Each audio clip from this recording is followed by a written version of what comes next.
Dnes už odsúdený muž pôvodom Slovák, ktorý si odpikáva 8-ročný trest odňatia slobody v Čechách ako revolučný podnikateľ ponúkal zhodnotenie peňazí na devízovom trhu Forex prostredníctvom svojho údajného vynálezu.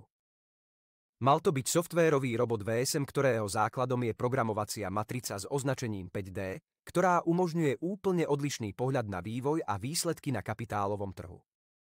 Podľa neho jeho robot s pomocou matematických modelov a analýz dlhodobých štatistických údajov vyhodnocuje pravdepodobnosti vývoja situácie na kapitálových trhoch.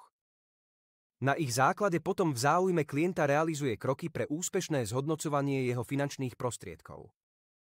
Klient, ktorý využíva finančné roboty VSM, nemusí byť znalý obchodovania na trhoch, ani nemusí tráviť čas sledovaním diania na burzách. Robot pracuje sám 24 hodín denne. Muž sprostredkovával v rokoch 2012 až 2017 svojim klientom v Česku a na Slovensku zriadenie účtu na obchodovanie na devízovom trhu Forex. Ponúkal licencie k svojmu robotovi, ktorý za nich mal samostatne vyhodnocovať obchodné príležitosti. Polícia žiadny takýto softvér nedohľadala. Celý systém fungoval ako pyramída. Vklady používal čiastočne pre seba, čiastočne na to, aby celý systém udržal v chode.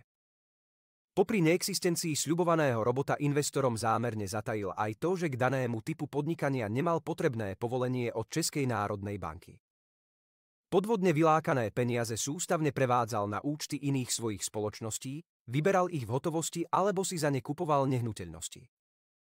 Klientov zároveň udržoval v presvedčení, že ich investície zhodnocuje, napríklad im zasielal výpisy z ich údajných účtov. Podľa rozsudku súdu poškodil skoro 8 000 klientov, spôsobil škodu vo výške viac ako 2 miliárd českých korún.